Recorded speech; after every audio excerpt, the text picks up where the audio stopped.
saya Nada Nafila di sini ingin berpidato mengenai COVID-19 atau berita terbaru dari COVID-19 di Indonesia.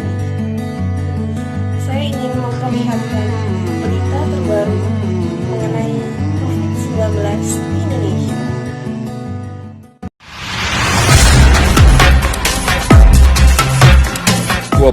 Pada tanggal 24 April hari ini kami melaporkan bahwa sudah 45 laboratorium yang operasional setelah distribusi reagen diterima dan bisa digunakan untuk melaksanakan pemeriksaan. 64.054 spesimen kita periksa dengan pemeriksaan real-time PCR dari 50.563 orang pasien.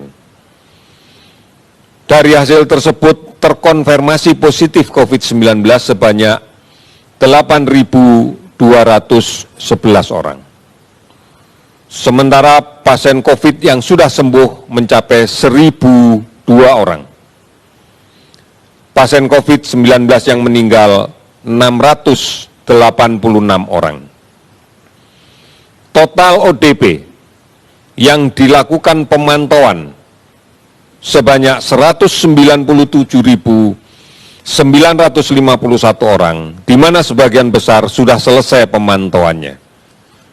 Sementara PDP ada 18.031 orang. Ini adalah daftar yang sedang menunggu hasil pemeriksaan PCR yang sekarang sedang berproses. Seluruh provinsi telah terdampak. 273 kabupaten kota juga terdampak. Saudara, positif terjangkit atau tidak, jumlah pasien di rumah sakit kian melonjak. Para dokter dan petugas medis adalah garda terdepan melawan penularan virus corona. Bertaruh nyawa demi menyelamatkan kemanusiaan harus dihadapi para tenaga medis di tanah air di tengah pandemi corona. Banyaknya pasien yang masuk rumah sakit tak seimbang dengan persediaan alat pelindung diri untuk para tenaga medis. Risiko penularan dari pasien kepada para tenaga medis pun semakin besar. Dr. Joko Yudojoko, ID Cabang Kota Bogor, Dr. Laurentius P., ID Cabang Jakarta Timur, Dr. Adimir Saputra, spesialis THT, ID Cabang Kota Bekasi, dan Dr. Ucok Martin, ID Cabang Medan. Mama tersayang, izinkan kami bertiga melepas kepergianmu.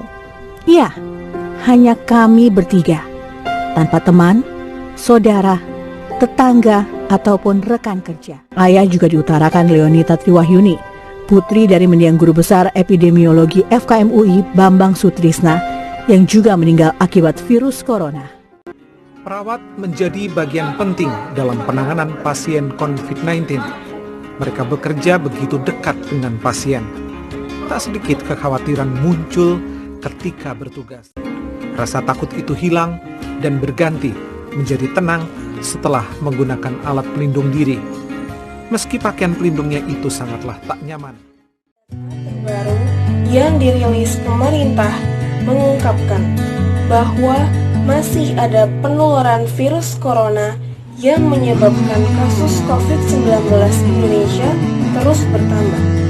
Berdasarkan data hingga hari Jumat pada tanggal 24 April 2020, pukul 12 siang ada penambahan 436 pasien COVID-19 di Indonesia. Dengan demikian, hingga saat ini, jumlah totalnya ada 8.211 kasus COVID-19. Ahmad Yulianto dalam konferensi pers di Geraha BNPB pada Jumat sore. Berdasarkan data dan periode yang sama, diketahui ada penambahan 42 pasien yang kini dinyatakan negatif virus corona setelah menjalani 2 kali pemeriksaan. Penambahan itu menyebabkan total pasien sembuh pada 1.002 orang. Akan tetapi, pemerintah mengungkapkan kabar duka dengan masih adanya penambahan pasien COVID-19 yang meninggal dunia. Ada penambahan 42 pasien yang meninggal dunia setelah dinyatakan virus corona. Dengan demikian, pasien COVID-19 yang tutup usia di tanah